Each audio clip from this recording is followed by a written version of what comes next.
सन 1972 India चीन border पर तनाव की खबरें लगातार समाचार पत्रों में दिखाई दे रही थी।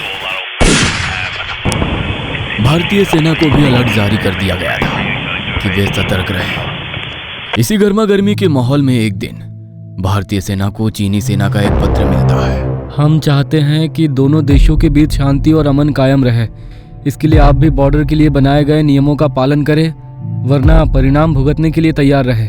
हमें इस बात की पूरी जानकारी है कि आधी रात के बाद आपकी सेना का एक जवान घोड़े पर सवार होकर हमारी चीन बॉर्डर के रेस्ट्रिक्टेड एरिया में आकर गश्त लगा रहा है। ऐसा करना नियमों के खिलाफ है।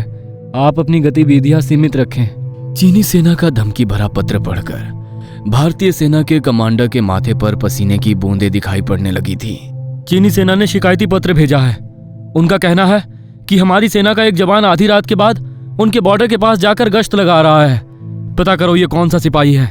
हमने तो इस तरह का कोई आदेश नहीं दिया, और वैसे भी हम किसी सिपाही को इतने संवेदनशील जगह पर अकेला क्यों भेजेंगे। कमांडर की बात सुनकर भारतीय सेना एक बार फिर से एक्शन मोड में आ जाती है और उसी रात से बॉर्डर के पास सख्ती और भी बढ़ा दी जाती है। आधी रात बीत गई थी।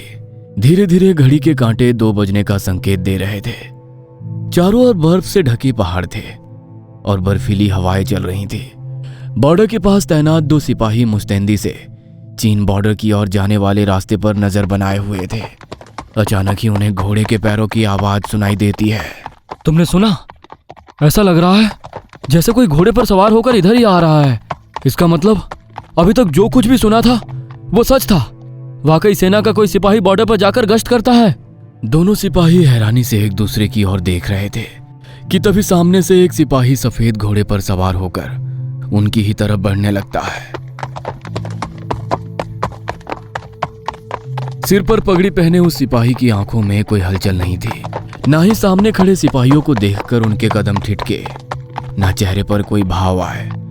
बस अपनी गति से वो आगे बढ़ता रहा। और इससे पहले कि ड्यूटी पर तैनात दोनों सिपाही कुछ भी समझ पाते, घोड़े पर सवार सिपाही हवा की तरह उनके शरीर से आर पार निकल गया।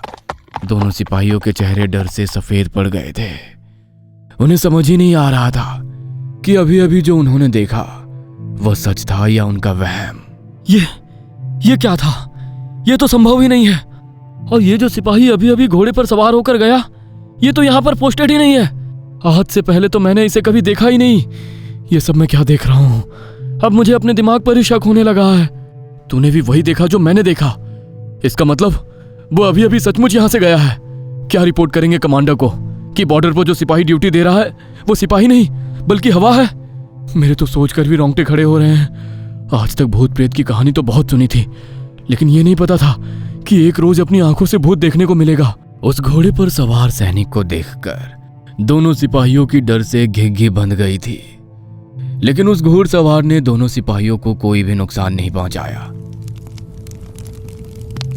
किसी तरह बॉर्डर के पास अपनी रात की ड्यूटी पूरी करने के बाद दोनों सिपाही सवेरे अपने ऑफिसर को रिपोर्ट करने जाते हैं। चीन की तरफ से जो चिट्ठी आई है वो खबर एकदम सही है सर। चीन बॉर्डर पर हिंदुस्तान का एक सिपाही घोड़े पर सवार होकर रात के 2 बजे गश्त देने गया था। लेकिन ये जानकर आपको हैरानी होगी कि वो सिपाही जिंदा नहीं है बल्कि एक भूत है। क्या बात कर रहे हो? कोई मजाक चल रहा है क्या यहाँ पर? नहीं सर, हम दोनों ने अपनी आंखों से देखा। घोड़ा लेकर वो हमारे शरीर के आर पार निकल गया। वो इंसान नहीं है सर। उसके सिर पर पगड़ी थी और उसने इंडियन आर्मी की यूनिफॉर्म भी पहनी हुई थी। सिपाहियों के मुंह से ये बात सुनने के बाद ऑफिसर के चेहरे के भाव बदलने लगते हैं। अच्छा ठीक है, तुम दोनों जाओ, मैं देखता हूं। तभी ऑफिसर रणविजय नाम के एक दूसरे सिपाही को बुलवाता है। कुछ देर बाद रणविजय ऑफिसर के कैबिन में आता है। जय हिंद सर, आपने मुझे बुलवाया? हाँ रणविजय, एक बात सच सच बताओ, पिछले शनिवार की रात क्या हुआ था तुम्हारे साथ? क्या साहब, मैं बताऊंगा तो फिर आप नाराज होंगे। नहीं नहीं, तुम बताओ, मैं वाकई जानना चाहता हूँ। मैं रात के समय अपनी ड्यूटी कर रहा था साहब। ठंड बहुत ज्यादा थी। कड़कड़ाती ठंड में मेरी हालत खराब हो रही थी कि तभी मेरे साथ वाले सिपाही ने थोड़ी सी आग जलाई। आग की गर्मी मिलने से मेरी हल्की सी आंख लग गई। अगले ही पल मैंने महसूस किया जैसे किसी ने मेरे मुंह पर जोरदार तमाचा मारा हो। तमाचा इतना जोरदार था साहब कि एक झटके से मेरी नींद टूटी और मैं हड़बड़ाकर खड़ा हो गया। देखा तो सामने इंडियन आर्मी की यूनिफॉर्म में एक जवान खड़ा था। सर पर पगड़ी थी और चेहरा बिल्कुल गंभीर। गुस्से में मुझसे कहने लगा कि देश की सुरक्षा तुम्हारे हाथों में है और तुम यहाँ सो रहे हो। उसकी आवाज में इतना गुस्सा था कि मैं अंदर तक कांप गया और तुरंत अपनी ड्यूटी पर मुस्तैदी से लग गया। अच्छा ठीक है, तुम जाओ, डिसमिस। सिपाही अपनी आप बीती बताकर जा चुका था, लेकिन अब ऑफिसर सबरवाल दोनों घटनाओं के तार आपस में जोड़ने का प्रयास कर रहे थे। हो ना हो इस घटना का संबंध हरभजन सिंह के साथ ही है। इसका मतलब वो आज भी हमारे साथ है। हरभजन सिंह एक सिपाही थे जो साल 1968 में चीन बॉर्डर पर तैनात थे। भारतीय सेवा ज्वाइन किए हुए अभी उन्हें 2 वर्ष ही बीते थे कि एक रात सर्द मौसम और बर्फीली हवाओं के बीच अचानक तेज बर्फबारी होने लगती है। वह देखते हैं कि कुछ सैलानी पहाड़ों में फंसे हुए हैं। सैलानियों की मदद करने के दौरान वह एक तेज बहते नाले की चपेट में आ जाते हैं। नाले के बहाव में वो खुद को संभाल नहीं पाते और उसके साथ ही बह जाते हैं। आधी रात के समय अचानक हरभजन सिंह के गायब हो जाने के कारण भारतीय सेना ने यही समझा कि शायद हरभजन सिंह सेना छोड़कर भाग गए हैं। सेना ने 1-2 दिन उन्हें आसपास के इलाके में ढूंढा, लेकिन जब उनका कोई पता नहीं लगा तो सेना की तरफ से उन्हें भगोड़ा घोषित कर दिया गया। भगोड़ा घोषित करने के 3 दिन बाद ही एक रात अचानक ही उनके दोस्त को आधी रात में सपना आया। सपने में, मुझे भगोड़ा समझने की गलती मत करना, मैं तो उस रात सैलानियों की मदद करने के दौरान नाले में बह गया था। अगर यकीन ना हो तो नदी के मुहाने पर जाकर देखो, वहीं पर मेरी बॉडी और राइफल मिल जाएगी। इतना कहकर हरभजन सिंह अचानक गायब हो जाते हैं और उनके दोस्त का सपना टूट जाता है। यह तो एक सपना था, लेकिन मुझे ऐसा क्यों लग रहा है जैसे सचमुच अभी अभी हरभजन यही था, जैसे उसने वाकई में मुझे अपने होने का एहसास दिलाया हो।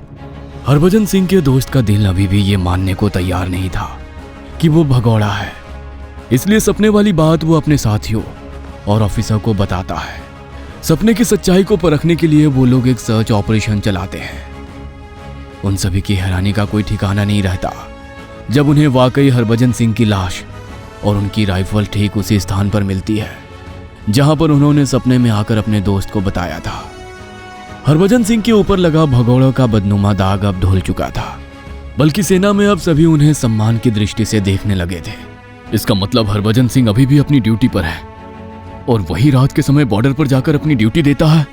सारी बातों के तार आपस में जुड़ते हुए नजर आ रहे थे, लेकिन फिर भी ऑफिसर सभरवाल के लिए इस बात पर यकीन करना बहुत कठिन था कि एक सैनिक जो कई साल पहले मर चुका है वो आज भी बॉर्डर पर अपनी ड्यूटी दे रहा है और अपने साथ साथ बाकी जवानों को भी ईमानदारी से ड्यूटी करने के लिए प्रेरित कर रहा है।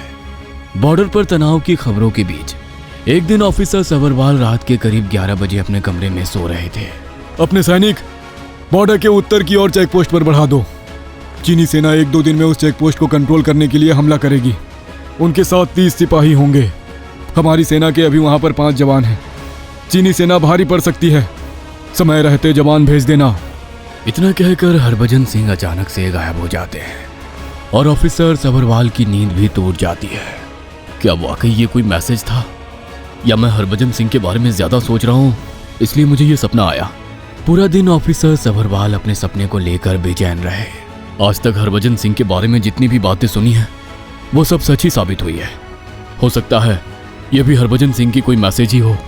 ऐसे तनावपूर्ण माहौल में ऑफिसर सभरवाल कोई भी रिस्क नहीं लेना चाहते थे, इसीलिए वो 40 सैनिकों की एक टुकड़ी तुरंत अपनी चेक पोस्ट पर रवाना कर देते हैं। उसी रात 12:30 बजे उन्हें चेक पोस्ट से एक संदेश प्राप्त होता है। चीनी सेना एक टुकड़ी के साथ हमारी ओर बढ़ रही है सर, क्या ऑर्डर है? सैनिक की दूसरी ओर से आई आवाज सुनकर एक पल के लिए ऑफिसर सभरवाल बिल्कुल सन्न रह गए थे। उनका शरीर मानो सुन्न सा हो गया था। आप सभी लोग पोजीशन लो, मगर अपनी तरफ से पहले फायरिंग मत करना। हो सकता है आप लोगों को पोजीशन में देखकर चीनी सिपाही लौट जाए। अगर वो लौटना चाहे तो जाने देना, हम अभी युद्ध शुरू नहीं करना चाहते।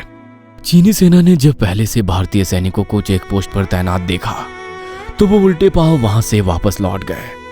इस घटना के बाद ये साबित हो गया कि Harbhajan Singh Indo China border छोड़कर कभी गए ही नहीं।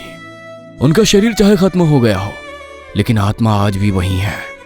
उन्होंने अनेकों बार बॉर्डर पर अपने साथियों की मदद की है वो आज भी एक अदृश्य शक्ति बनकर बॉर्डर पर तैनात सैनिकों की रक्षा और सहायता करते हैं। भारतीय सैनिकों के मन में उनके लिए इतना श्रद्धा और विश्वास है कि उनके नाम से गैंगटॉक में एक मंदिर भी बनाया गया है। एक सच्चे देशभक्त को देश सेवा करने से मौत भी नहीं रोक सकती। बाबा हरभजन सिंह की देश के प्रति भाव देखकर भारतीय सेना ने एक बार फिर उनकी तनख्वाह और भत्ते वापस शुरू कर दिए और उन्हें एक आम सैनिक की तरह पोस्टिंग और छुट्टी भी दी जाने लगी। 40 साल तक देश की सेवा के दौरान 2 महीने की छुट्टी के लिए 2 सिपाही उनका सामान उनके घर तक छोड़कर आते थे और 2 महीने बाद वो लौट कर आते थे। वैसे तो कहते हैं कि अब बाबा को आर्मी से ऑफिशियल रिटायरमेंट दे दिया गया है, लेकिन जिस सैनिक को अपनी ड्यूटी करने से मौत नहीं रोक सकी, रिटायरमेंट क्या रोक पाएगा? कोई नहीं जानता कब वो बॉर्डर पर घोड़े पर सवार होकर गश्त करते दिखाई दे जाए।